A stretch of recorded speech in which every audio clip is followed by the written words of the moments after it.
and highlighting the unique challenge faced by women in scientific disciplines. It is clear to us that workplace policies and cultures can, and this also translates into every aspect of how these women and girls are placed in the society, not only in the COVID era as well.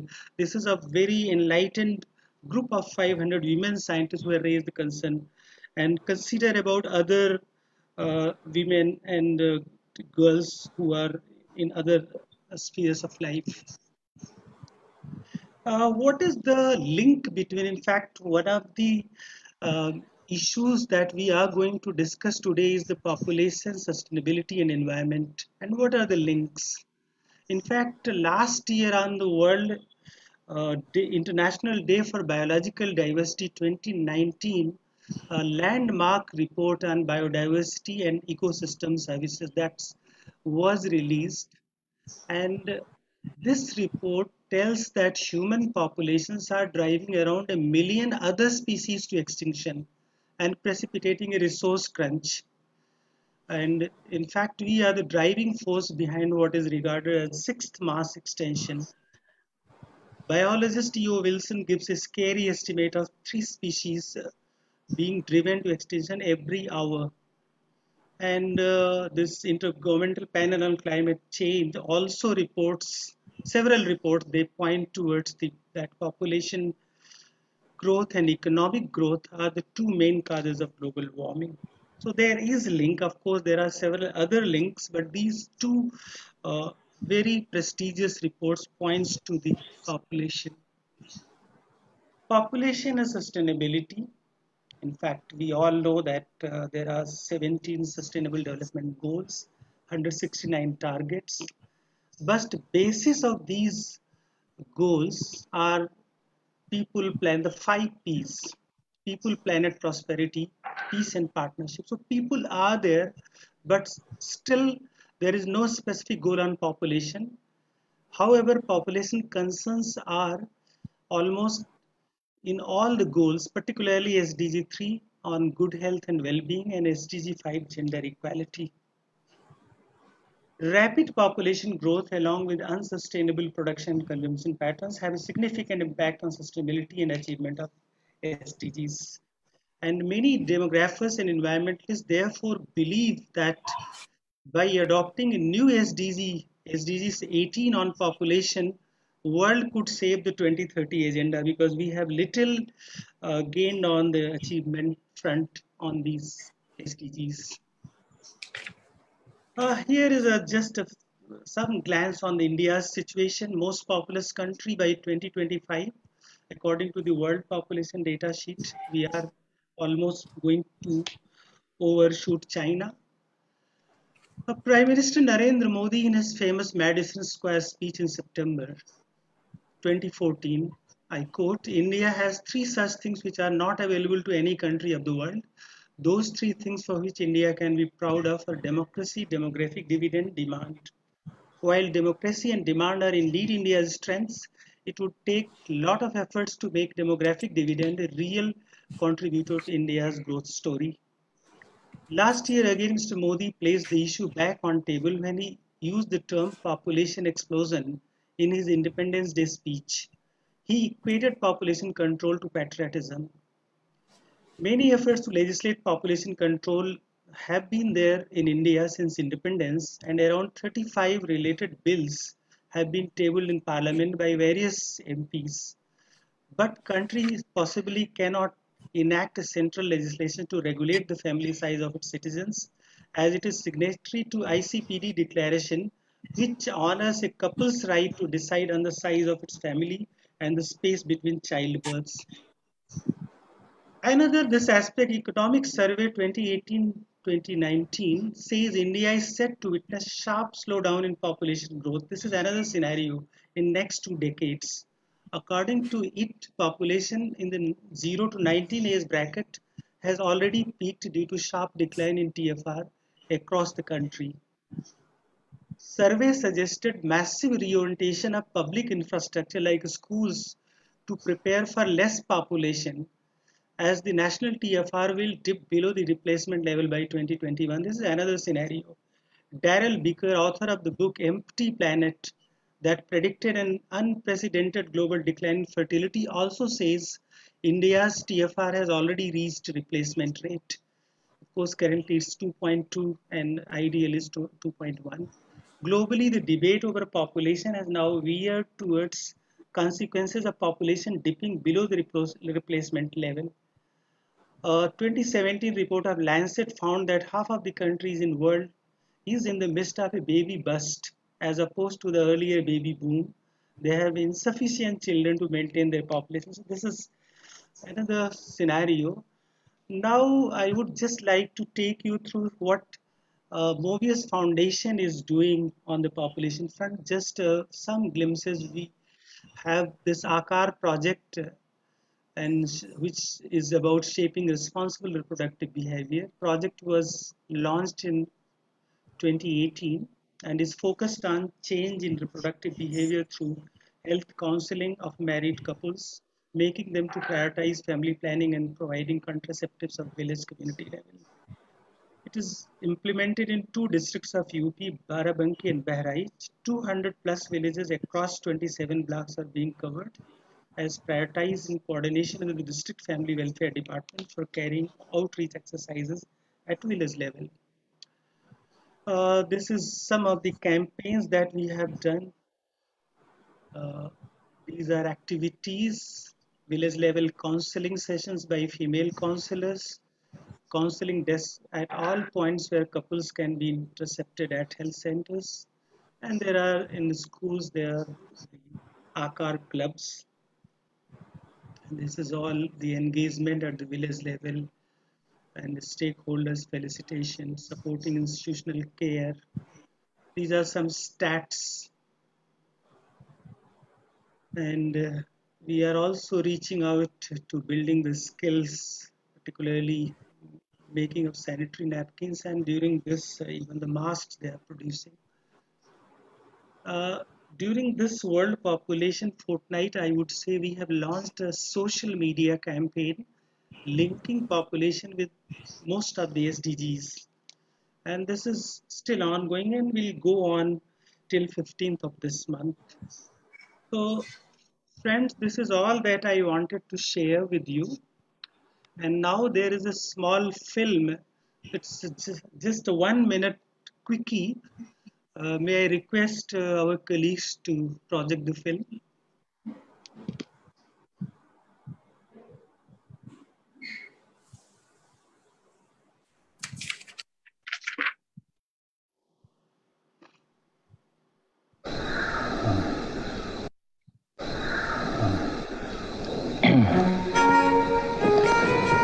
कहाँ चल रही है? आप आराम से यहाँ सो जाइए, हम बगल वाले कमरे में सो जाएंगे।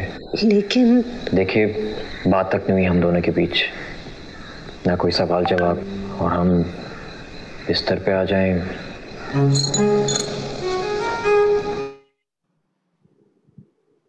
There's some problem.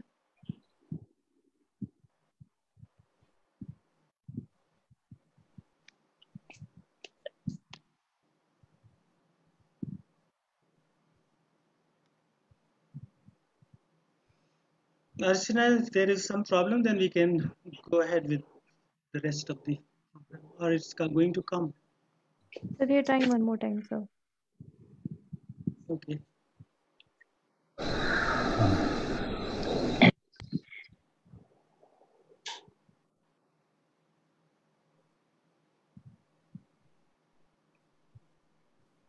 Okay, we can show the film whenever we get these things right.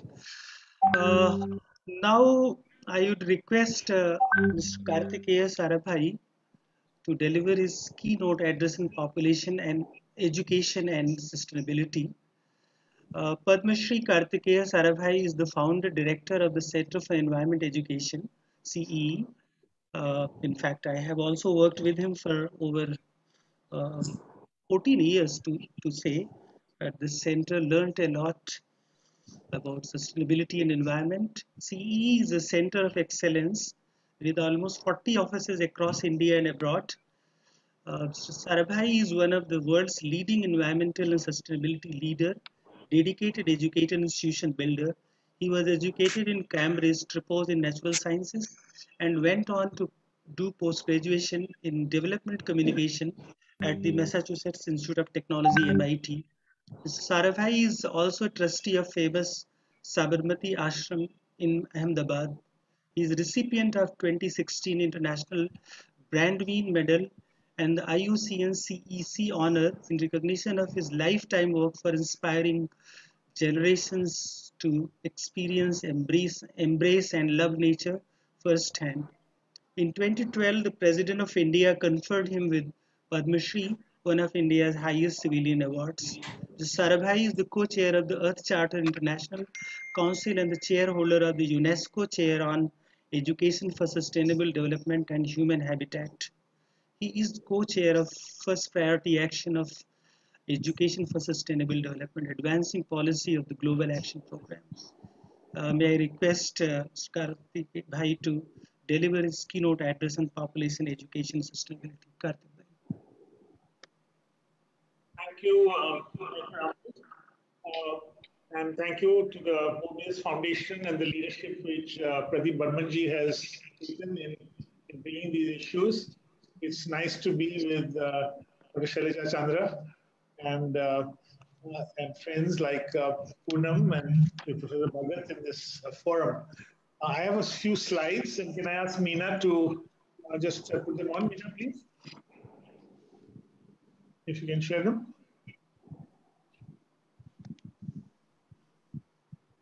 Thank you. Can I move to the first slide after this?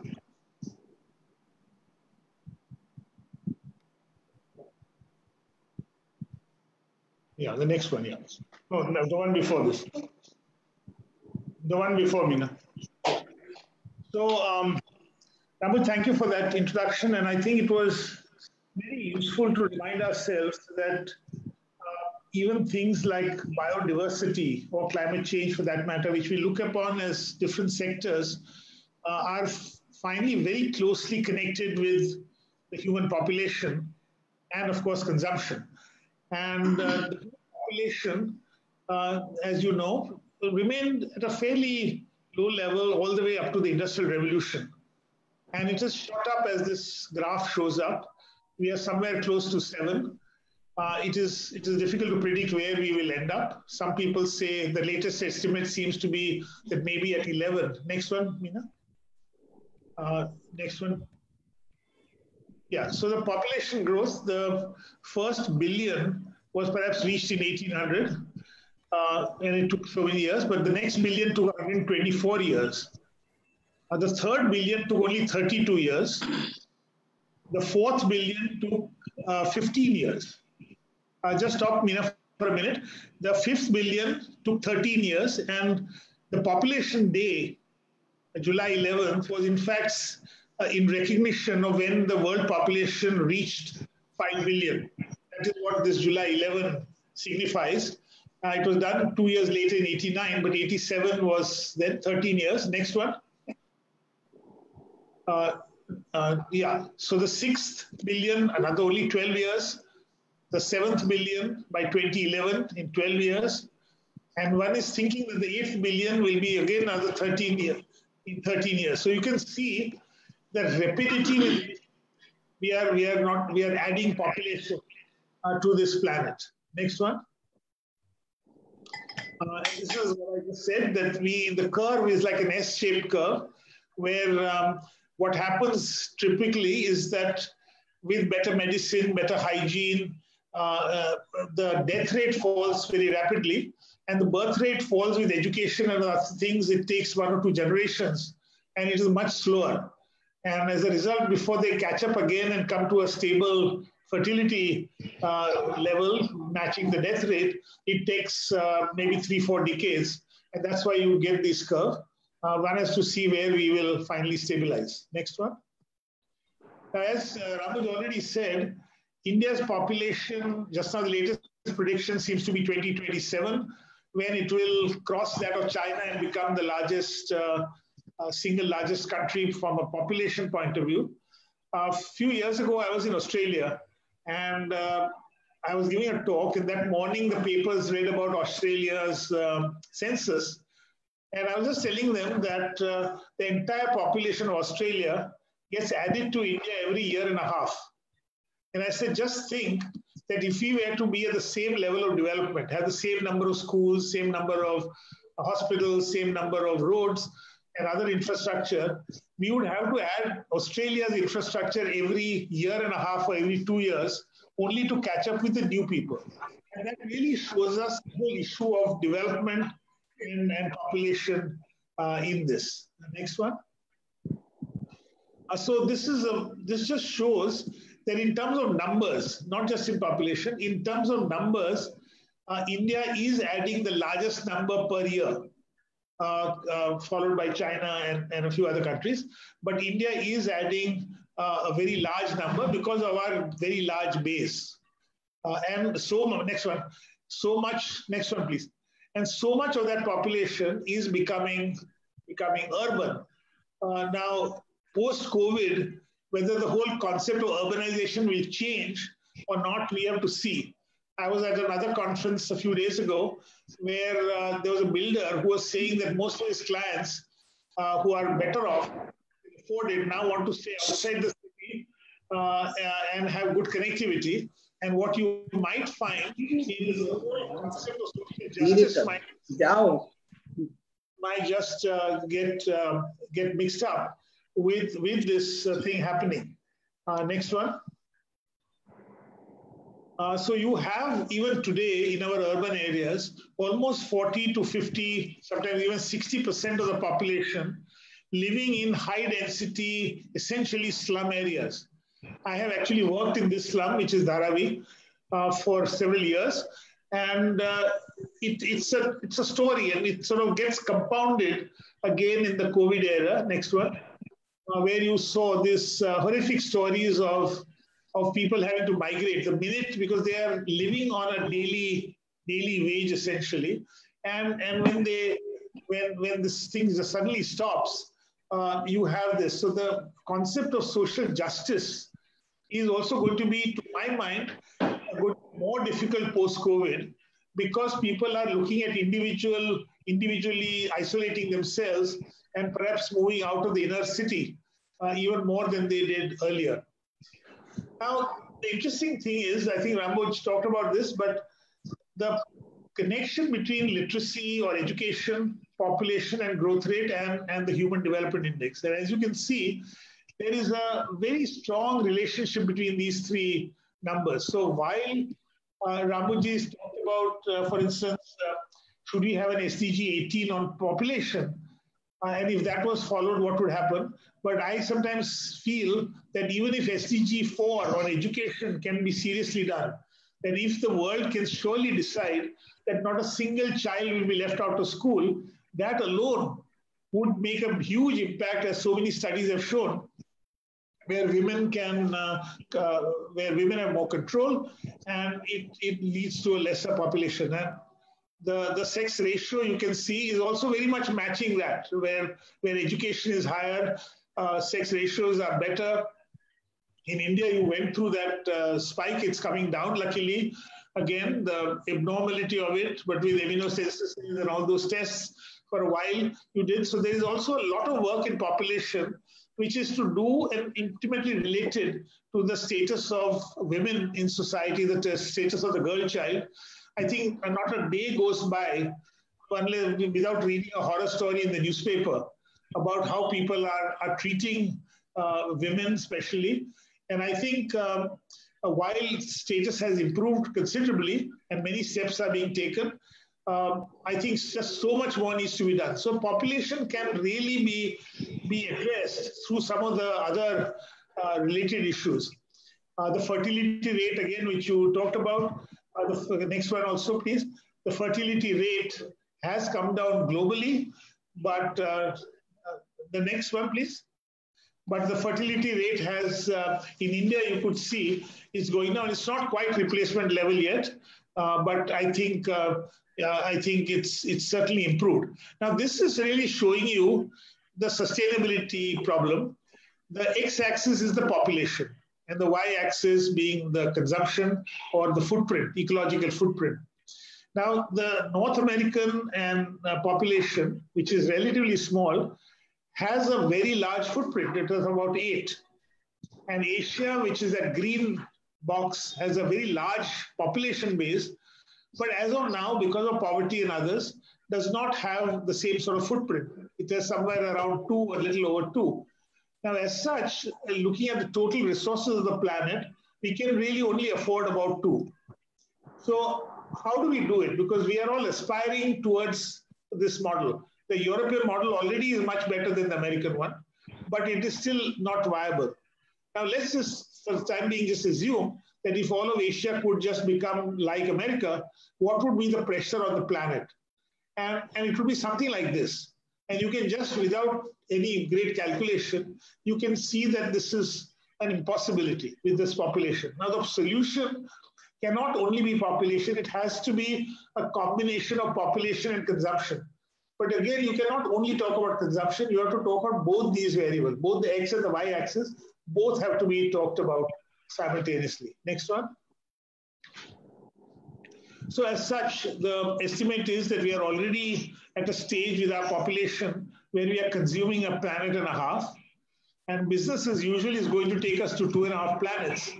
And we need to, in fact, go on that mustard line going back to one thing. And as I said, it will come because of a concentrated effort at educating people, not necessarily doing a drive on population control as India did in the past and led to a disaster, but really creating a situation where people are more educated and better off. There was a question in the chat box, which I think does need addressing.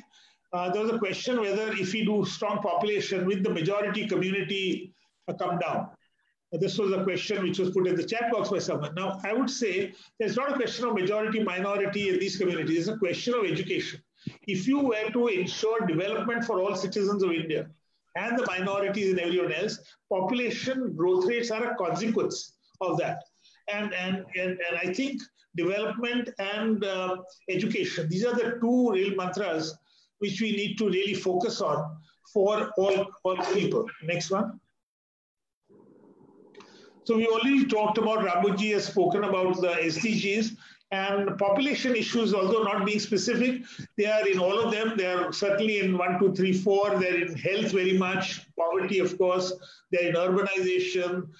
They're in climate change. In all these things, you have the SDGs, which are critical to thinking. And what SDGs basically did was to say that you cannot solve these problems independently. I think Rambuj himself said that by the time we finish this webinar, the world would have lost maybe 5 species in the hour and a half. Now, biodiversity, therefore, is in the same discussion as population, is in the same discussion as education. And therefore, what SDGs did was to say that we need to have some sort of an overview of this. And therefore, while it is important to look at population, you need to see it there. Now, where is this solution coming for? And again, Rambuj, you mentioned about the Prime Minister talking about democracy, demand, and demographic dividend. And as you can see in the first of these 3 charts, that India has a very large youth population, which will slowly stabilize, because if you go to 2021, 2031, we won't have quite that triangular type of shape. As of now, we do have a wonderfully large youth population. And I think, therefore, the focus of the strategy, we think on SDGs and on solving these problems, is really looking at youth. And I think the more we focus on youth, the better and the chances of this country's success. Next one. So we developed a program which was called SDG Handprint Lab. This is at CEE. And handprint was a concept which got evolved in a school which we were working in Andhra Pradesh, in Hyderabad in 2005, which was that unlike the footprint, handprint represents what we can do positively. How is it that surely we can impact the planet? And this concept came from school.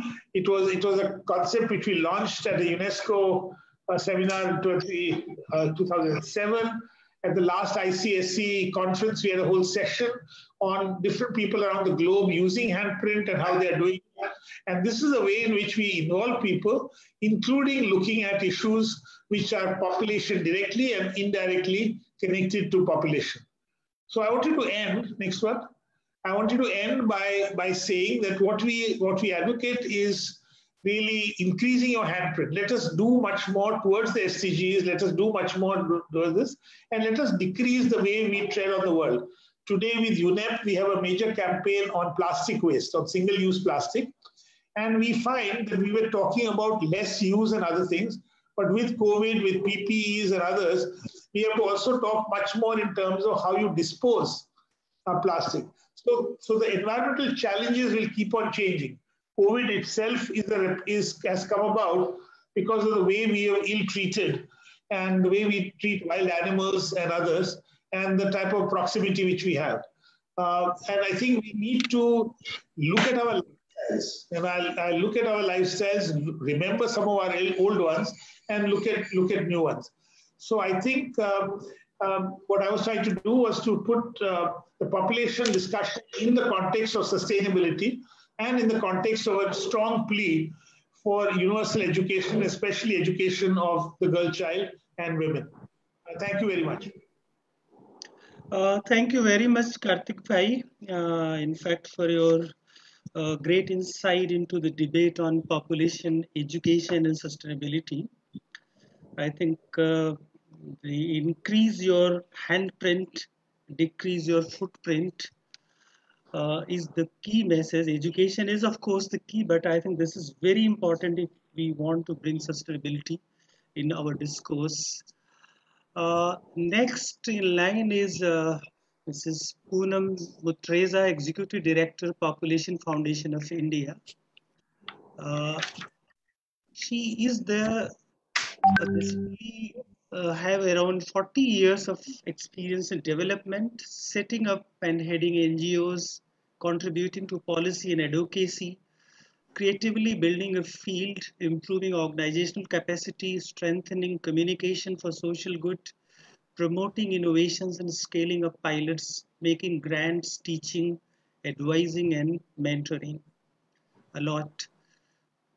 Poonam has co-conceived a popular transmedia initiative, मैं कुछ भी कर सकती हूँ.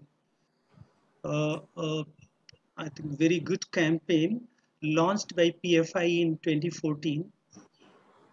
Before joining PFI, she served as the India Country Director of the John D. and Catherine T. MacArthur Foundation for 15 years. She has also co-founded and led the Ashoka Foundation, Dastakar, and the Society for Rural, Urban and Tribal Initiatives, Shruti. She holds an undergraduate degree from Delhi University and a master's in public administration from Harvard University. May I request Madam Poonam to deliver her special address on health and rights of women and girls during the post-COVID-19. Thank you very much, Dr. Bhuj. This is an absolute privilege, and I'm delighted that we are looking at sustainable development along with population, and as an and not as population versus consumption, which was the debate, not a good debate 30 years ago. And I'm really delighted to be on the panel with Ms. Shailaja Chandra and Karthik Sarabhai. At the outset, I would like to say that I am not talking about the privileged women today, which are very few. I'm talking about the most marginalized girls and women in India. And they are, we all know women and girls in India, or for that matter, any community, we don't have a homogeneous community. And this year's theme, which is on World Population Day, is extremely pertinent amongst COVID-19 crisis, which is also the topic of my discussion. As you can see, women and girls' need for sexual reproductive health vulnerabilities during the pandemic. Can we move to the next slide? So, I must Indian women compared to men face huge numbers of disadvantages along several dimensions, including education, which has been very well highlighted, the correlations by both Dr. Bhuj and Karthikeya. I always say, as someone working on population issues, when people ask me which is the best contraceptive, so I say the best contraceptive approach is education. In fact, education has nothing but positive effects. Contraceptives do have negative side effects. So there is no comparison to education as far as girls go. But at this point of time, not only do we have an imbalance, but we also know that during the pandemic, and we know this from Ebola and SARS and other unfortunate pandemics, that many girls will not go back to school. Many girls who were in school will not go back to school, and many girls will get married early and it's already, we've seen in Andhra Pradesh, we have evidence. In fact, in the government data, we have evidence too. Across India, and especially the North Indian, the most backward states, women, girls are, gonas are being done for very, very young girls. So early marriage, which was already a problem. I mean, these are lists of issues, pandemics that existed for girls and women already. Child trafficking was there, it is going to increase. Of course, the economic stress on women and girls will be exponentially higher, and the mental health issues, not only because of violence and sexual abuse, mental health for women is a big issue, has increased the mental stress. Women are dealing with whichever class, upper middle class, poor, they're dealing with having to look after the families, their caregiving role, and as well as because of increased violence against women, which we have all read in the papers about, and the data is really strong, not just in India, but globally. And so we are in a situation that we are going to, we do have a huge deficit from before, which is being exacerbated during the pandemic. When we look at the limited access to modern methods, which was already there in India, so we know only 47% of women, we know that 47% of women do not use any contraceptives. Female sterilization still accounts for 75% of the contraceptive use in India, which is, by the way, the highest in the world. Now, what does it do? What does this do to our demographic situation when 75% of women are going through sterilization after they've had the number of children they want or they don't want? In fact, the most difficult statistics for me to deal with is that of these 75% women who go through sterilization, 77% women have never experienced a temporary method. All they have experienced is, if you see the last point in the slide, is 15.6 million abortions occurred in India in 2015, and that number has increased. This was data for 2015, and the data is from International Institute for Population Studies and the Guttmacher Institute, a joint study, so it's government data. And why are there 15.6 million abortions in India? It's because women, especially young women, do not have access to temporary methods. And the fact that 77% women experience family planning for the first time shows the huge unmet need, which is 13% of currently married women. Now, these, the government data shows, again, I'm referring to NFHS, that only 2.1% women in India, women do wish to have 1.8% children. It was 2.1% in the last census. It's decreased greatly. Why is it that then women are having more than 2 children? It is because A, they don't have agency, 2, they don't have access to family planning, 3, India has a large young population below the age 60, 60% is below age 35. The recent SRS data we know from there. And therefore, why are we not, while we wait for women to get educated, and we must focus on that, we spend very little on family planning. We spend, as it is, a health budget is only 1%. 1.1% of GDP, of which we spend only 4% on family planning. Of this 4%, we spend 85% on sterilization, and we spend only 3 to 4% of this meager family planning budget on temporary methods. India needs huge number of temporary methods.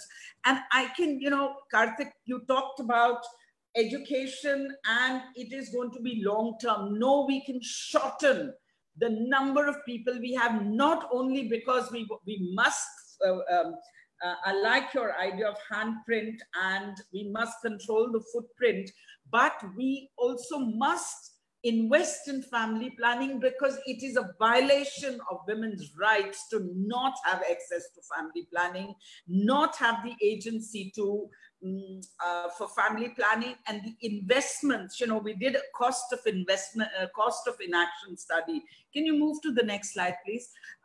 Which I would be happy to share with you all. In India, a large percentage of a huge expenditure would also be saved, not just the footprint, if we decreased and gave the opportunity to women for their desired fertility. And no child should be a wanted or unwanted child. Should be an unwanted child. Every child should be a wanted child. So if we look at the pandemic situation in the context of family planning and related activities, access to family planning, again, we see that 26 million couples in India will have no access to contraceptives during the lockdown. This is data from FRSH, and I support this data. We've reviewed this data. The number is huge, and this is happening because family planning wasn't even put as an essential issue in the list of priorities after COVID. We had to really fight for and advocate with the government to put it in. But there are no services for sterilization. There are no services right now for many other methods, and only condoms is being promoted. And condoms, only 6% of Indian men agree to use contraceptives. The burden falls on women.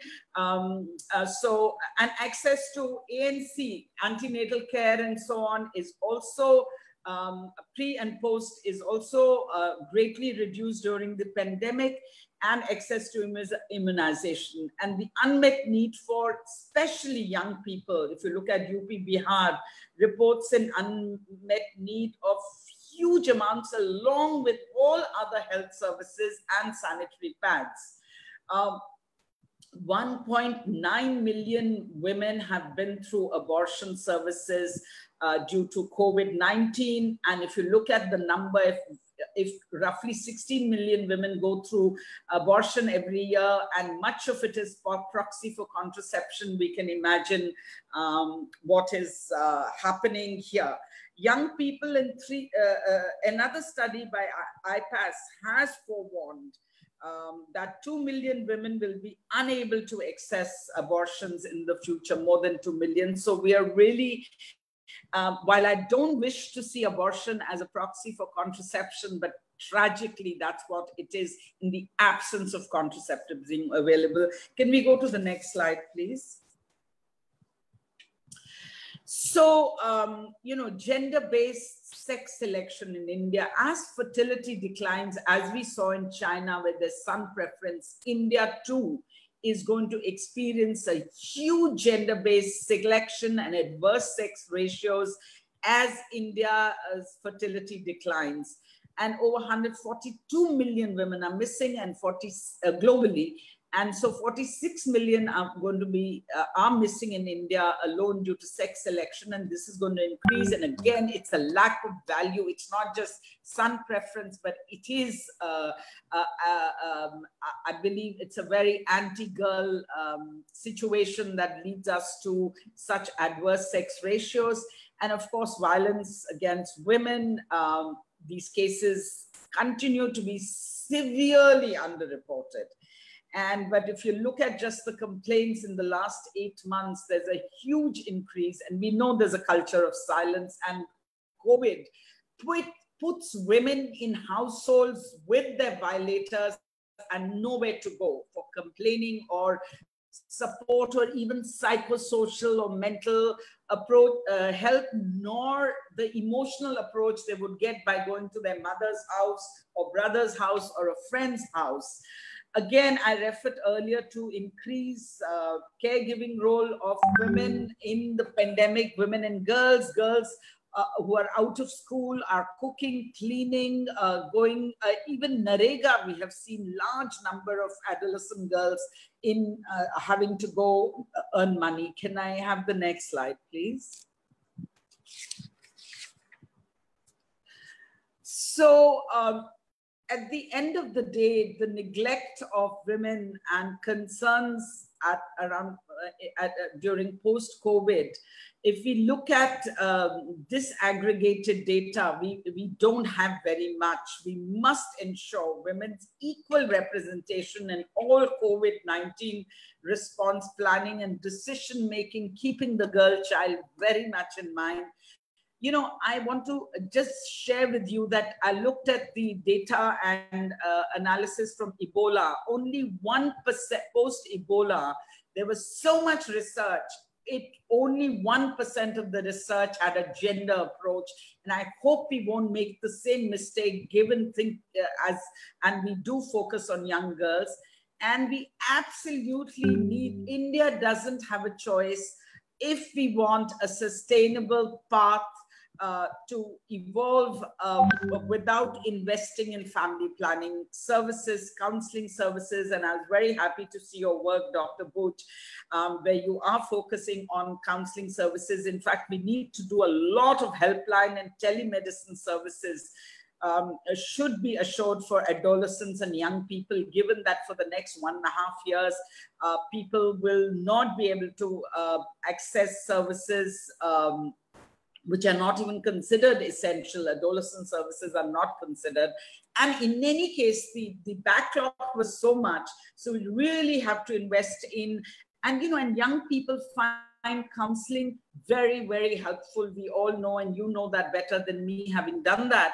But I want to say that PFI started the Main Kuch Bhi Kar Sakti Hu program, which, by the way, is a 360-degree approach across the country, focused on family planning, but it links family planning to all SDGs, because every SDG except 2, 15 of the SDGs are linked to family planning, and family planning will impact those SDGs. Not only will education and a few other SDGs impact us, but so this program that we've launched, we also have a chatbot, artificial intelligence chatbot, which reaches out to young people. And in 1 month, the first month when we launched it's called AI Sneha. When we launched the chatbot, we had 1 million young people visiting us, and 36,000 had long chats, and it continues to increase. And chatbot is just one aspect. I'm sorry, I didn't bring in sharing information on how we are trying to use this behavior change communication. But our priority is, and we have to prioritize social and behavior change communication. Karthik has done his much work many years before we realized the importance of development communication. But that is something I find from the evaluation and results we have from our behavior change communication using entertainment education, a 360-degree approach, we find that we made huge progress in changing social norms, which is what gives people the courage to change behaviors. And I believe this is as relevant for environment and sustainable development as it is for population stabilization. And can we go to the next slide? Oh, that's a thank you. So I think I have taken a lot of time, but I would like to end by saying that there is an urgent need to set up special health facilities at the block level. Family planning provisions really need to continue during COVID. As the pandemic and its ramifications on the economy, social dynamics, and health outcomes continue to spread, health education and social behavior change communication strategies will play a crucial role in transforming regressive social norms, promoting male responsibility, and fighting the stigma around COVID. And we also need to empower our frontline health workers with tools for health education and communication for behavior change. We have 3.1 million health workers who I call our warriors, working on the front line. This includes ANMs, ASHAs, and Anganwadi workers who are taking the burden of COVID under very difficult circumstances. And I would like to end by saying that I really welcome us looking at population and sustainable growth together. And I hope we will all continue to work together, the environmental community and the population community. And sir, you've made a great beginning. And I congratulate you for making that beginning, for getting us all to talk to each other. Even though I've known Karthikeya for 40 years, but Karthikeya, I hope we'll talk about family planning and sustainable development collectively. We will not talk only, we will work together. Thank you very much. Yes, let's do that. That will be wonderful. Yeah, thank you very much, Poonamji. I think we will continue this dialogue. And thank you for your very illuminating talk, emphasizing on education, counseling, and of course, the greater investment in population services. Thank you so much. We have now Dr. R.B. Bhagat, who is working as Professor and Head Department of Migration and Urban Studies, International Institute for Population Studies, Mumbai. IIPS is deemed to be university under the Ministry of Health and Family Welfare. Professor Bhagat was co-coordinator of the Environmental Information System on Population Settlement and Environment, funded by Ministry of Environment and Forest, Government of India, and a coordinator of concurrent evaluation of National Rural Health Mission, again of the Ministry of Health and Family Welfare, Government of India. He has also worked as a consultant to UNESCO, UNICEF India Initiative on Migration, International Organization of Migration, UN Population Division, ECMOD, Kathmandu. His areas of interest includes issues related to population, urbanization, migration, and environment. He has made several contributions in the evaluation of demographic data and construction of social identities. Professor Bhagat will speak today on pandemic, reverse migration, and urban policy. Professor Bhagat, floor is yours. Thank you very much. Respected Chair, Madam Shailaja Chandra, former Secretary, Ministry of Health and Family Welfare, and dear participants. First of all, I like to thank Dr. Ram Bhoj for inviting me to today's discussion. And I am very happy to share this platform with Mr. Sarabhai, Founder Director of Center for Environment and Environment Education, and Ms. Poonam Mutreja, Executive Director, PFI. They have very nicely elaborated the role of population in sustainable development and also extending it to reproductive health care and gender issue. I shall be talking about the role of migration, which is one of the component of population growth and urbanization, and where we look at all these issues from the point of view of city and economic growth, because migration and urbanization is very central to our development process. So what we have seen recently in the month of April, May, that a large number of migrant population started returning to their native places. This has created a new type of awareness for all of us and also brought the issue of migration and city in the national discourse. And this raised many questions. What is the nature of our city? Is our city sustainable? What is the nature of our rural development? Where the migrant stand as a citizen of this country? These are the questions. These are the old questions, but it has got new energy and therefore new thinking in this COVID era, and it will have far more implication in post-COVID time.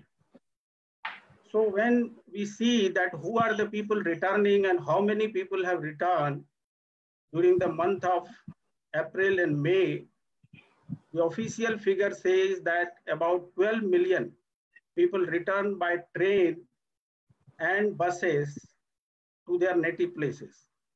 In addition to that, we do not know how many have returned by foot or by cycle or private vehicle. A large number of people have returned by that.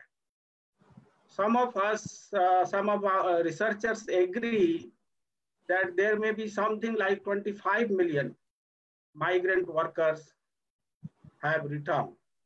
Out of the total migrant worker, which is up to about 80 million people. When I say migrant worker, it is a special category. The migrant worker who are temporary migrant worker, who has close links in the rural area, and also they are in the urban area for their livelihood, because rural income support system is not adequate. So migration issue of we are also migrant, and some of you are sitting here, you are also migrant, but we are included in our urban system. We don't have problem because of urban inclusion. On the other hand, these migrant workers, they face a lot of problems of urban inclusion. They contribute to the city, but they are not part of the city. This is, I think, the real issue. So if migrants are contributing the city and they are part of the economic growth process, what is happening, why it is happening, so much urban exclusion taking place that they are forced to flee from the city and there was no protection, little protection provided. So this is a matter of future policy, urban inclusion, and sustainability. Sustainability of our urbanization process, sustainability of our cities, and ultimately sustainable development. Sustainable development cannot be achieved without taking care of the issues of migration and urbanization. And you may see that in sustainable development goals, there are several goals which is related with migration and urbanization, which was not there in Millennium Development Goal. So migration, urbanization has been imagined as a central issue in sustainable development process. So when the migrants, if you see the relationship between migration, labor market, and city, what is that special feature coming out and how we can address from policy and planning perspective. So in urban area, we find that the informal sector is dominating. 90% of the urban economy is dominated by informal sector. So we have 90% workers coming from this. Out of this informal sector, about 30 to 40% are migrant workers. So migrant workers are working in informal economy, informal sector, where they lack formal benefits. They don't have contract. They also do not have access to social security programs. Now we have certain developments taking place after COVID or in the wake of COVID, and these are very good developments, like one nation, one ration card, and rental housing, which was much of a necessity in earlier times also, but this has begun in a good way. So social security, inclusion of migrants in social security program. What hinders them, that is their temporary status. And many of them are not able to show their residential proof, their identity proof, because they are not registered. So the social security inclusion is one of the challenge, and future policy and programs should envision about the portability of social security programs. Some efforts have been done in this direction, but there requires to be done much more. There are certain labor laws which are also not able to protect the migrant. For example, we have Interstate Migrant Workmen Act, which provides certain provision or protection for the migrant worker, but it is not implemented because major responsibility lies on the head of the contractor, and contractors are not registered. So this is now a teethless legislation. Then we have a very good legislation, that is Building and Other Construction Workers Welfare Act. And this is very important act because in urban informal sector, construction workers constitute among migrant workers about 40%. And the benefits are not reaching to them. Under Construction Workers Welfare Act, cess is collected from every building constructed in the urban area. Cess is deposited in the Building and Other Construction Welfare Board, and the money amount is huge, something thousands of crores. Some estimates show it is 1 lakh crore. And poor states have also a lot of money. I have chance to inquire from the state of Bihar, and I was told by the concerned official that 18,000 crore money is lying in Bihar, a poor state like Bihar. And similarly, in Andaman and Nicobar Island, the amount of money was 1,800 crore. The amount of money in a state like Maharashtra, Delhi, Karnataka, Gujarat, where a lot of construction work is going on, cess amount is huge. But this cess amount is not spent on migrant worker, construction migrant worker, because that they are not registered. So these are the issues, major issues or challenges of including migrants in our cities and paving the way for sustainable development. So informality is one thing. Along with informality, these migrant workers are invisible.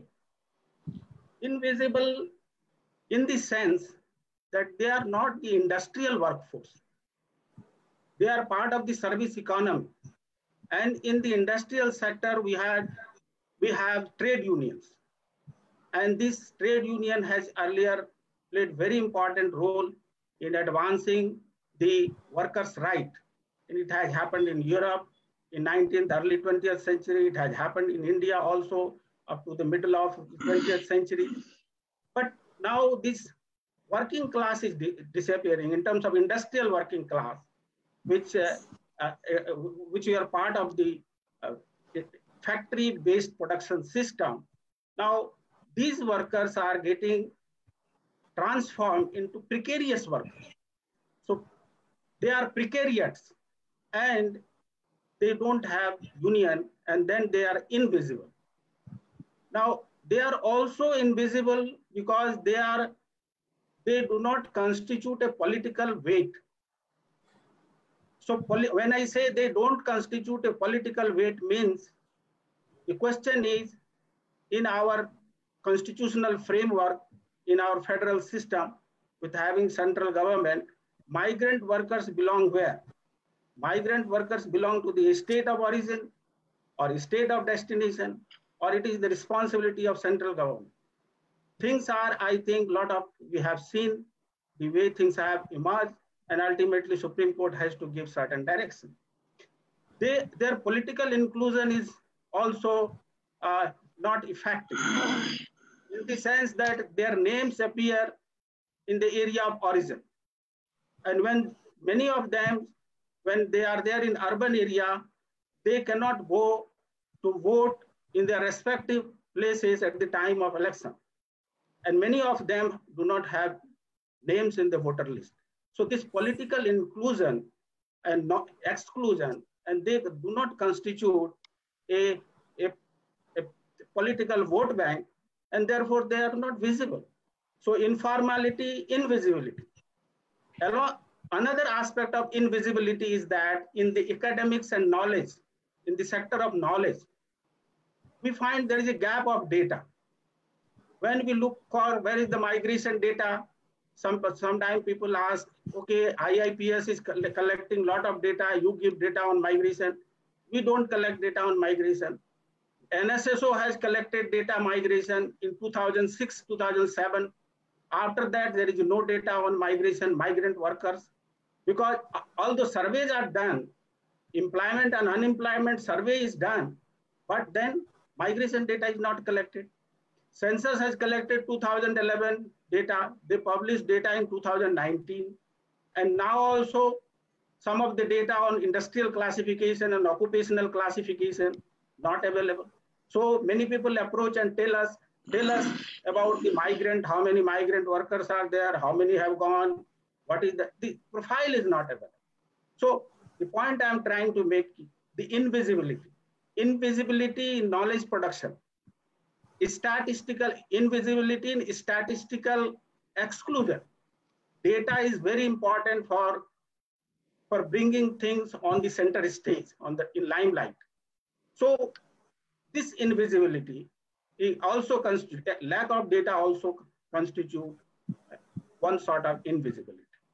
Then migrants do not have identity. Sometimes we say they are poor, or they are coming from marginal community like SC, ST. Fine, but this is a different dimension. The program for poverty alleviation program or program for SC, ST community are not adequate to address the problems of migration. Because migration, migrant and city, their problems are created within the city. Space and place becomes important in production of their problems, in alienation and in their exclusions. And policies and programs should be formulated in that direction. So these are the issues of informality, invisibility. They are insignificant, and therefore we have seen that how little care we have been able to give to the migrant workers, and the type of humiliation that they suffered. I think it will remain in our national memory for a very long time. But this will shape our certainly policies and programs, because now we are conscious that they are important and their inclusion is necessary. So when we look at the history of economic growth, history of urbanization and migration, I think economic growth is closely related with migration and urbanization process. Actually, after Industrial Revolution, when Industrial Revolution took place, cities grew, people started migrating, and this is the story, same thing more or less repeating. in our country in a different context. But then there is no positive aspect, positive way of looking urbanization and migration. And there is a narrative, which is a negative narrative. But this negative narrative has certain basis. It is not without best, it is not baseless. This negative narrative has come in the context of colonialism, where new cities have been planted, and these new port cities, Mumbai, Calcutta, and Chennai, and other along with that, these cities have played an important role in creating regional disparity in the country. And so we have regional disparity. And when we look at from which area people are migrating, certainly eastern area comes, eastern states comes in a very prominent way, where the people have returned, majority of people have returned to UP and Bihar. So the regional disparity is a scene. There was an agrarian crisis, agrarian distress. So in this context, migration has emerged as a negative narrative. Within the city, we find a lot of inequality. Slums are growing, yes. So these have created a narrative where migration and urbanization is seen as a problem. But my submission is that, yes, urbanization has problem, migration has problem, but migration and urbanization can provide solution as well. We have to see historically how migration and urbanization has benefited the social evolution, economic development, even political processes also. So we have to look at, then there is a question of how to build a sustainable city, how to have a sustainable urbanization. There are a lot of things there in sustainable development goals. But I would like to emphasize something we have to think, we have to rebuild city, remake city. And that should begin from the planning process, planning from the below, from decentralized governance that is there in 74th Amendment. Cities are now have become an instrument of creating GDP and creating wealth, but the wealth are not distributed in such a way that it can take care of urban inequality, and there are various urban problems. City, therefore the question arises, who owns the city? Who participates in the city? Who governs the city? Who makes and who remakes the city? Therefore, this is again inconsistent with the reproductive, child health, and other human rights issues. There is a paradigm of right to the city. Right to the city is also accepted by UN organizations. Organizations like UNESCO, UNICEF, and there are a host of other, in sustainable development also go. Various things, if we collate and correlate, it goes towards the right to the city. So the planning process is very important, and bottom-up planning where migrants inclusion must be ensured, because migrants are no longer migrants, they are city maker. And also the role of city should be in helping the rural area, in promoting rural development. City should not be as an instrument to create rural-urban divide. So this has been happening actually. The cities are creating or widening the rural-urban divide. It is an instrument of creating regional disparity. There is a need to change the character of the city. There is a need to have decentralized governance, decentralized bottom-up planning, and inclusion of the people in the city from the perspective of sustainable development goal. So this is what I would like to say. I can intervene later on if there are some questions. Thank you very much. Thank you very much, Professor Bhagat, for your insight into the migration and urbanization. I think these are the mega trends and very important to sustainable development goals, as you clearly elucidated. Before we hear our chairperson, we would like to take up a few questions from panelists. I think Archana has prepared a list of those questions. And can we just quickly have those questions? I'm sharing, sir. And also which are addressed to which panelist?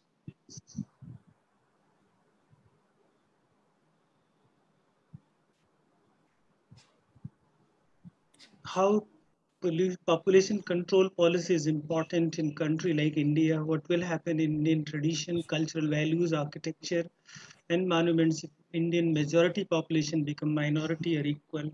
What should we do now for Indian sustainable population growth? Karthik bhai, I think you can. Rambuj, I already answered this because I'd seen the question.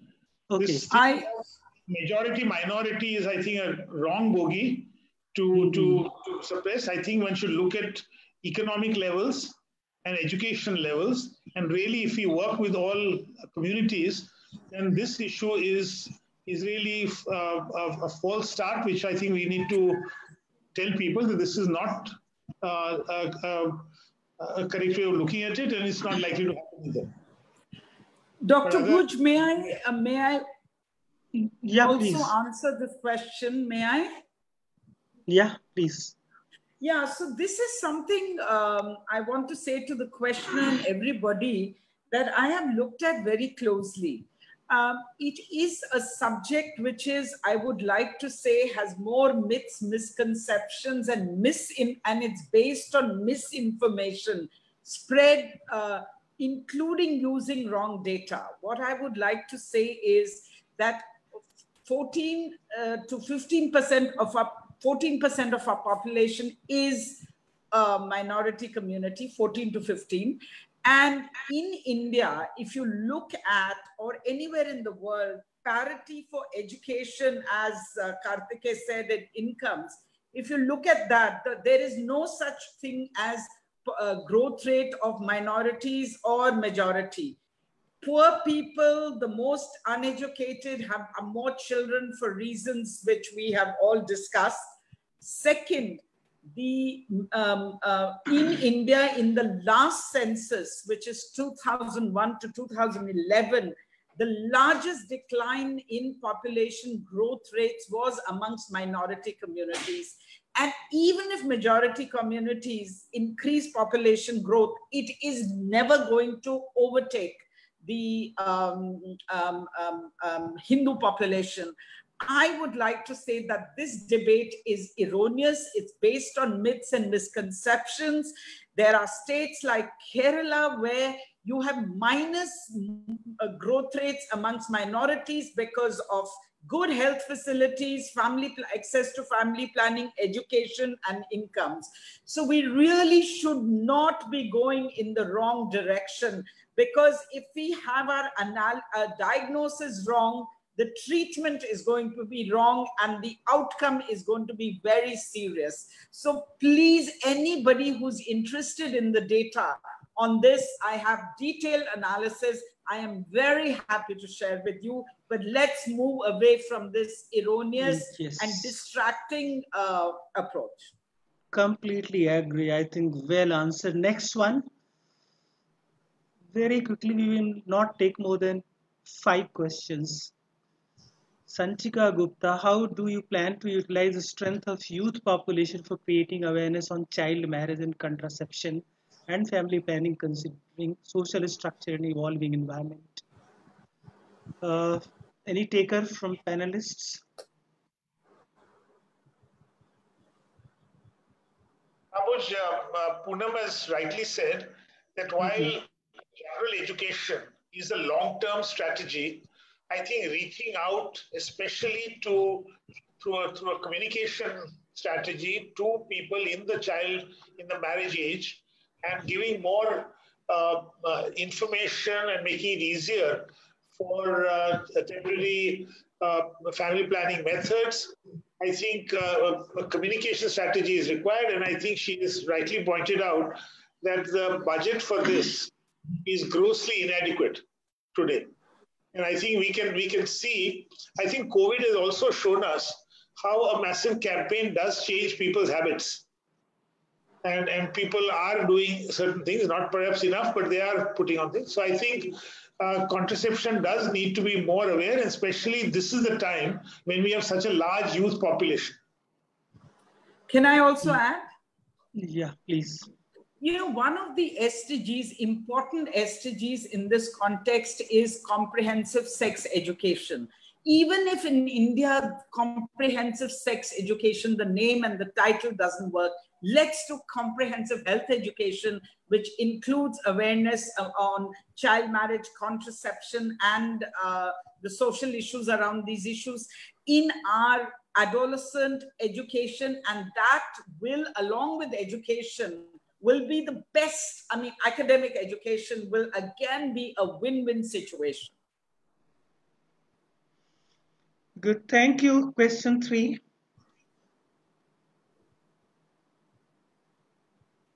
Sheetal Birad Star on today child sex ratio figures are not so promising even in progressive states. Are we heading towards male-dominated society again? How experts see sex ratio predictions in coming future? I think Poonam, you are well placed to answer this. Thank you. Happy to. So child sex ratios are becoming more and adverse in India, including progressive states. Now, this is one place education does not help.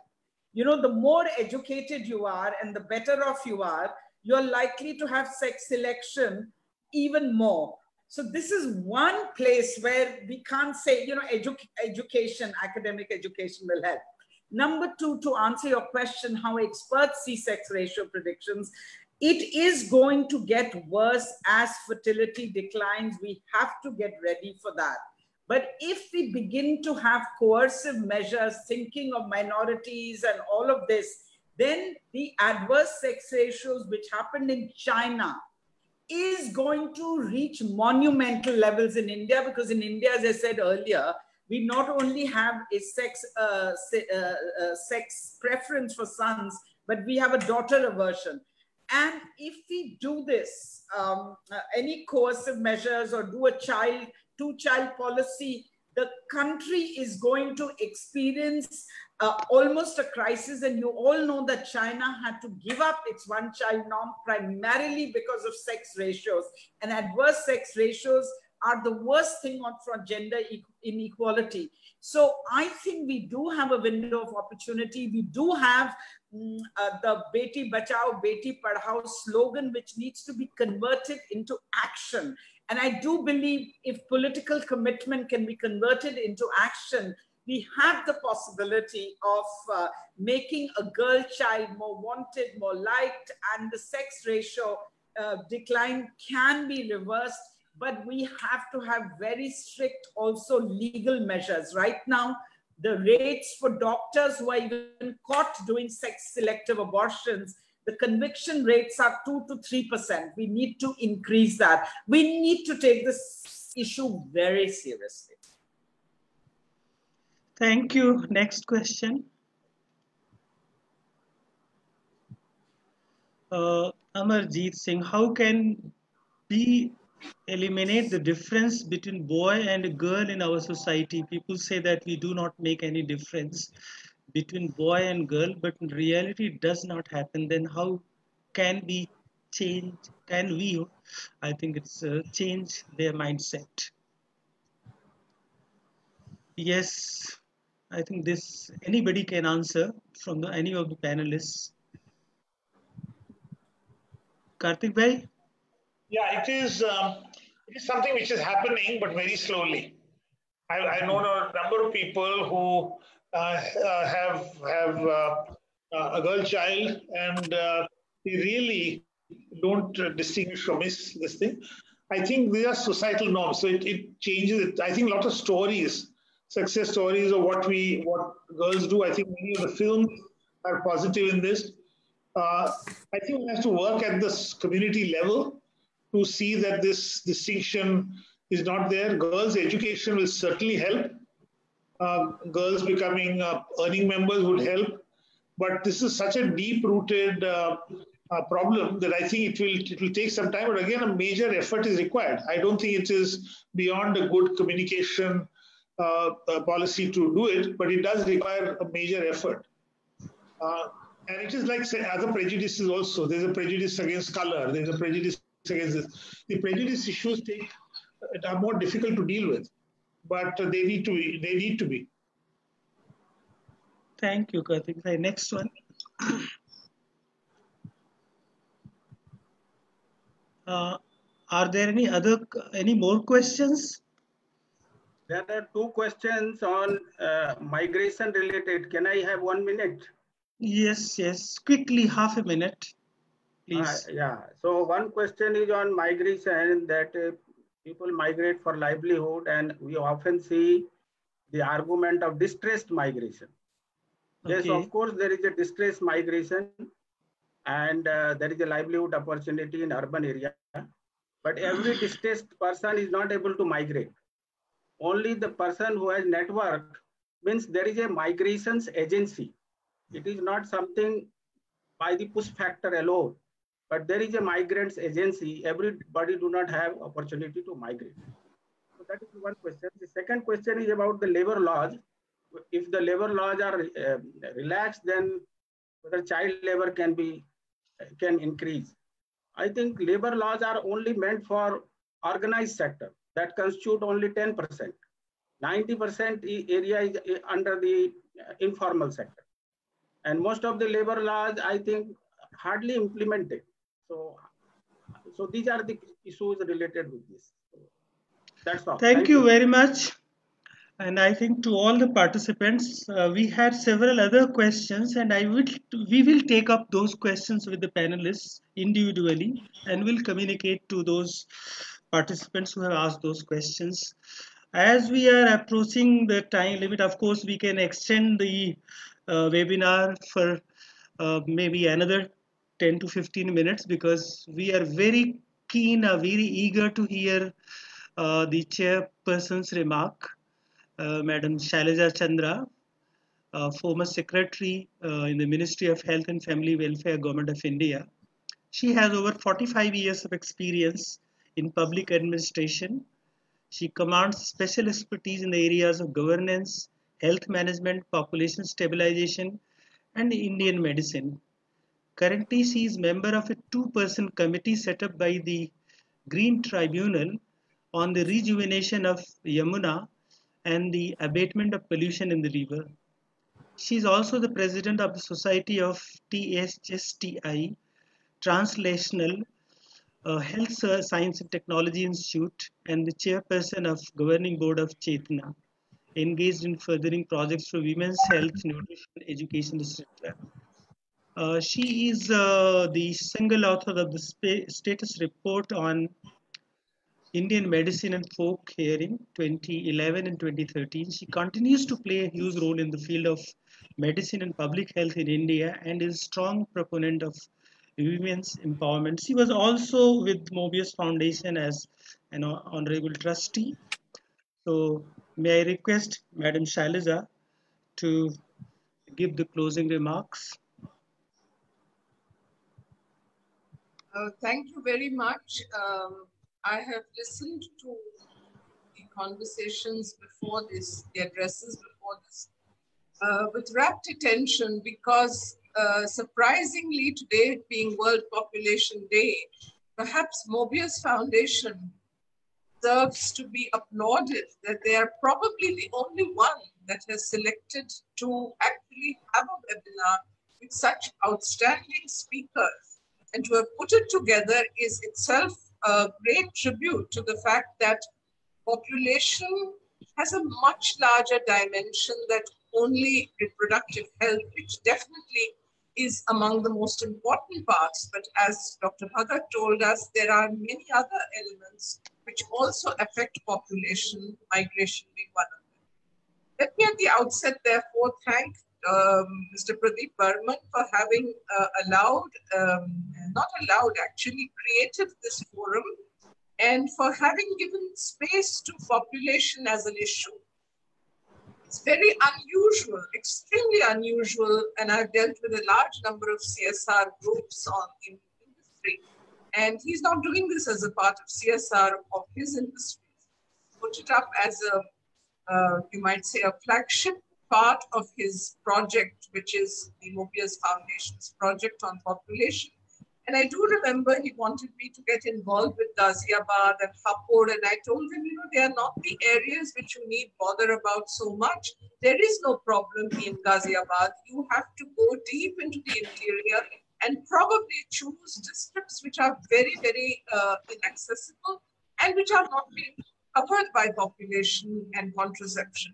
So he chose Barej and Barabanki, and from the NFHS data, National Family Health Survey 4, how bad they are within this state, which itself is at the low end of the entire spectrum.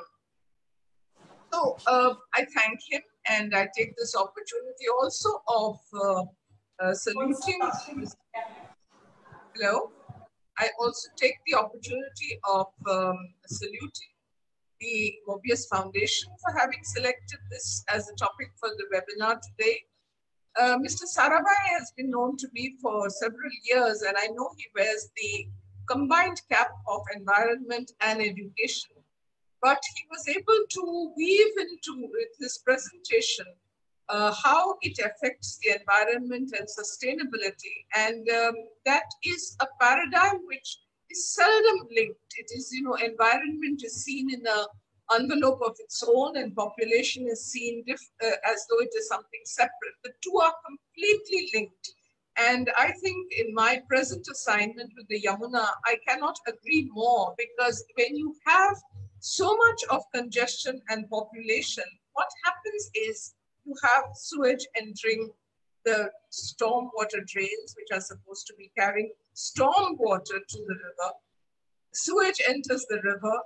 The oxygen in the river depletes. The ecological diversity of the river is completely finished. And therefore, you have an unsustainable kind of an environment where the river should have given you much room for comfort. It is in fact becomes a burden around your neck. Now, these are just issues of how one thing leads to the other. And I think that you had Mr. Sarabhai speaking, that itself is a way of showing the link. And he put it very well, and I thank him for that. I do also thank Poonam, whom I have also known for a very long time. She brings to the table her usual passion, her plain speaking, her bluntness, and I think that is what is needed. We can't really, the subject, it's not a question of people being born and having too many numbers and the old Malthusian theories that there will be no land and there will be no food. Those days are gone, and I keep telling people, do not use expressions like explosion. On the contrary, we are going to have another kind of a problem with fertility coming down very sharply in many of the states. And you might have a reverse problem of not having enough caregivers for the elderly as they get old. That's going to be a new kind of a population issue, which is going to surmount the growth of population due to, you might say, procreation and pregnancy. But having said that, let me not say that this is not a problem. As Poonam had put it, there are states in the country where the population is going to be, the momentum is running like a fast train. It's not going to stop. You may put any number of laws, you may do anything, but people will have more children. Even if they have just 2 children, that base and that momentum cannot be stopped. And therefore, one has to be prepared for large numbers of young people who are already so many such a huge percentage of our population are young people. Something to be happy about, something to celebrate, but not if the quality is not, commensurate with what the country really needs, which is a skilled population and a healthy population. If you don't have that, there will be a burden on society, and therefore, population takes on a completely different kind of urgency, which is not really felt. I was really surprised that no one has really given it pride of place Even the media has not got a single feature on population today, which was one day when the United Nations had designated for building awareness about population issues. I also want to say that the area of adolescent health and health of young people, I think Poonam has nailed it when she says that in the name of health education, at least bring this sex education back on the front burner. Because the fact that people are getting married very early, and this Gona business has also begun now in the COVID era, and the fact that reports are saying that the inaccessibility of being able to get contraception and the fact that men hardly use condoms even if they're provided leaves the woman with no option but to have another unwanted pregnancy. And we're not worried about the numbers. We're worried about the fact that children are going to be born probably without spacing, without nourishment, without the mother being in good health. And these are issues which we cannot deliberate on a webinar. And I do understand that nobody is going to go out to villages and do the kind of work, but we do have a lot of data. We have so much of data available under the PDS scheme, under so many schemes, and it is possible to earmark and keep a watch over young couples and to see that they're counseled properly through the mobile phone, through all kinds of video devices. It doesn't have to be a face-to-face contact. Today, I feel that I have met all of you. There is no need for us to have left our homes, but it didn't feel for a minute that, oh, I should have been sitting in the India International Center at a seminar. I'm perfectly comfortable here, and I've enjoyed listening to every word. It can be taken forward. Technology gives you that option. But if those young couples who are now on the cusp of getting into this Gona, into marriage, into people who have not even had the first child and are not even 18, 19 years old, the body is not ready to have a healthy child, and you're going to produce children who are compromised at birth. And if condoms are not going to be used and you're going to have repeated pregnancies, these are things which I think require a lot of planning, a lot of foresight, and a lot of use of technology. So I think that that is a major issue which has been flagged, and it's good. On the issue of combining education, it is key. It's absolutely key. I mean, the minute a girl is educated, you can see the state of Himachal Pradesh. They insisted on every girl becoming 12th pass. And when the minute they did that, the population, I mean, the statistics show that the population came down. Women are educated, children are in better health, and it was one not such a great state, and it suddenly climbed to number 3, which was below Kerala and Tamil Nadu, despite being a hill state with very, you might say, limited resources.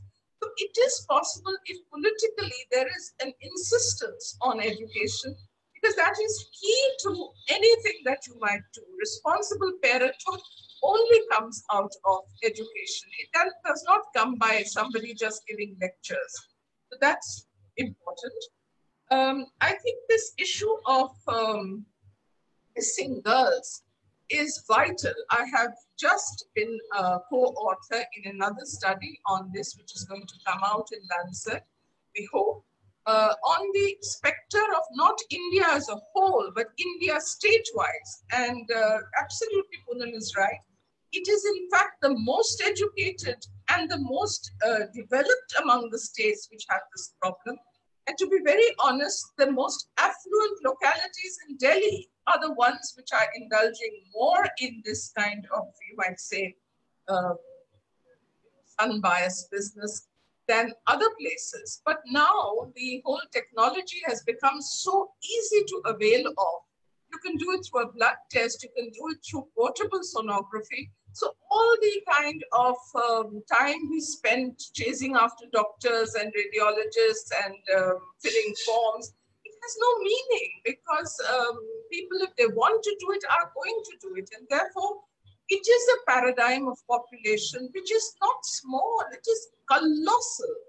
And it happens much more after the second child is a girl. and is a complete no-no when it comes to the third child. I know of a gynecologist who is in Panipat, to be quite frank. So Panipat is not Delhi, it's not Gurgaon, and it is still not rural India. And she said, what can I do when women come to me and say, I will be thrown out of my house with my 2 girls if you don't help me. I will not be allowed to live in this house, and my 2 girls will not be allowed to live in this house. Help me. Now, it may be, you might say, drama, but I do feel that one has to contend with the fact that where does the woman go and who made her pregnant in the first place? We are getting after the wrong end of the stick, which is the doctors and the sonographers who are doing it as a business. Everybody will seek business opportunities. We are not going back to outstanding examples we have of how missing girls and the entire sex ratio was brought on a platform properly. In the most, you might say, the state which had the worst record, which is Punjab and also Madhya Pradesh, with outstanding examples of how the district administration managed to bring the sex ratio back to normal through measures which were local, the measures which were completely done with local examples of using local people, using college students, using school students, the senior ones, and how they made it absolutely a mission and were able to succeed. It cannot be done by fiat from above. It is something which has to be ingrained in people's minds, and religious leaders have to play a very big role. And I don't want to burden poor Mr. Burman with having to take this responsibility. But honestly, if you want to spend your time doing something really useful in the area of population, this is also a paradigm which is extremely important. So I have tried to cover everything except migration. You see now, migration, Professor Bhagat has brought out the entire issue of how large the problem is. It's not just a few lakhs, it is running into millions. And you saw the exodus. Now the question for industry is, are they going to come back?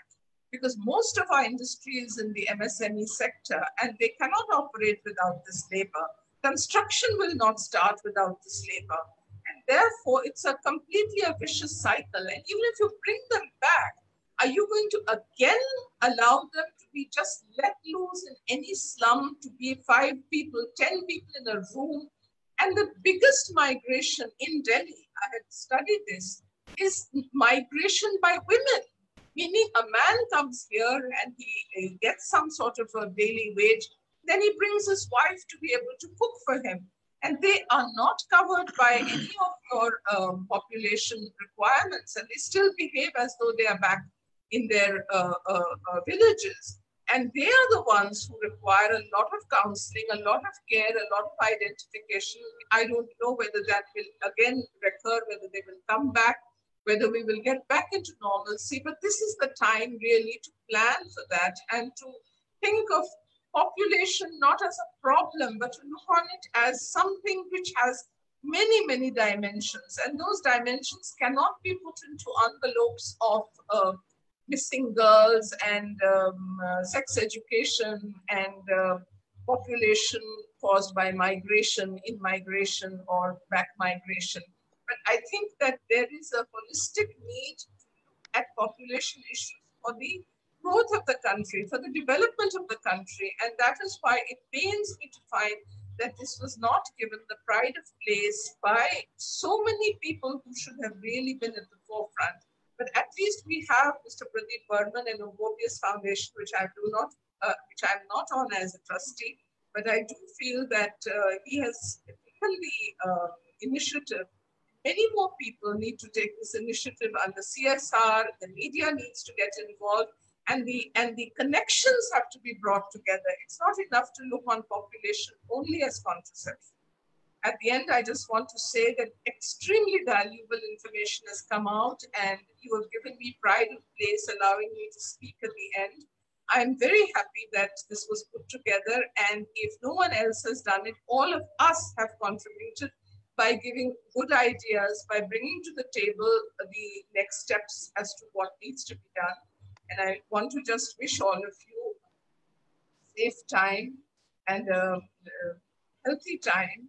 And with those few words, bye-bye. Thank you so much, madam. I think you did the perfect summing up. Excellent. And also very useful insight into the whole issue of population, environment, and sustainability. And with that, I think we come to the end of this webinar. I would request my colleague, Colonel Santosh Kumar, to propose a vote of thanks. Thanks a lot, Dr. Buch. Good afternoon, everyone. It has been a really vibrant interaction and discussion. As Sir David Attenborough once said, instead of controlling the environment for the benefit of population, perhaps it's time we control the population to allow the survival of the environment. It is this uncontrolled population growth and our gargantuan appetite for resources which has led to the climate change issues and the pandemic which is raging the globe presently. It is with this background that we have had this wonderful webinar discussion on population and sustainability in COVID era.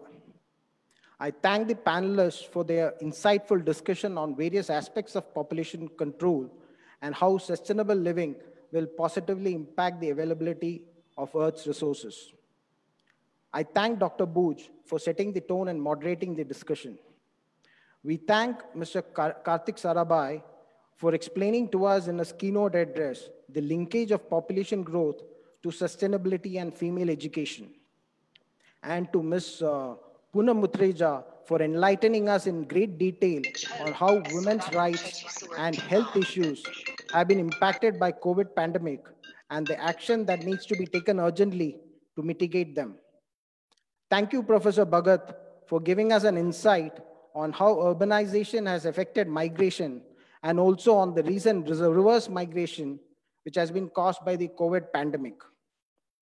And thanks to the webinar chairperson, Ms. Shailaja Chandra, for her closing remarks on the population and the environmental linkages and explaining to us how education, especially female education, helps in controlling the population.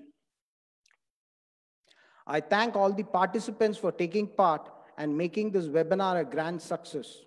I also take this opportunity to thank the Mobius team of Ms. Nidhi Singh, Ms. Kavya, and Ms. Archana, the ones behind the screen, under the guidance and leadership of Dr. Buch for having organized this webinar and provided us all with a platform to discuss and assimilate the effects of population growth and the necessity of sustainable living. We also thank our partners, Climate Reality, for hand-holding Mobius team in organizing the webinar on their digital platform, and Center for Environment Education for their assistance in the webinar. Last but not the least, I would like to thank our mentor and founder chairman, Mr. Pradeep Burman, whose single-minded focus, dedication, and concern for environment and population growth was instrumental in ensuring the conduct of this webinar today. I leave everyone with this quote to ponder over. The greatest threat to our planet is the belief that someone else will save it. So it's upon each of us in our individual capacity to put in our bit towards living sustainably. Only such conscious mass community action can save the planet Earth that we call home. Thanking everyone, wishing all good day and good health. Take care and stay safe. I now hand over to our team to close the digital platform. Thank you. Thank you very much, Karthik Bhai. Nice seeing you here, and thank you so much for all your support throughout. And Shailaja ji, in fact, this is first time I could interact you with so long, but I would definitely see you because I have a lot of interest in Yamuna. Together with Karthik Bhai and team in Delhi, we had done a lot on Yamuna. Yes, Professor Poonam ji, thank you so much, Professor Bhagat. So, bye everyone, and thank you, Colonel Santosh, for doing the last, I think, the vote of proposing this vote of thanks. Thank you, Dr. Yes. So we are happy that Mr. Berman could be throughout with us. Yesterday I asked him, you are free to come shortly, then you can go. But thank you so much. I think we are delighted to have you throughout. Yeah, but I lost you at 12:30. Yeah, we could not keep the time. In fact, this happens um, in most of the webinars. We just spilled over, but it was interesting. No, did Mrs. Chandra finish her talk? Yes, yes, yes. Yeah. She concluded. She gave a very good, excellent summing up. But I lost it. I lost it at 12:30, and only now he actually dropped out. Reconnected. Oh. Yeah. So, Berman, luckily this medium allows everything to be recorded. So yes. Whatever we missed, yeah, you can listen afterwards. All right. Thank you. Thank you. It's really a pleasure to see that. And thank you very much, Mr. Berman and Shailaja ji, Poonam, and Professor Bhagat and everyone else. Rambuj, thanks for everything. Thank you so much. Thank you all.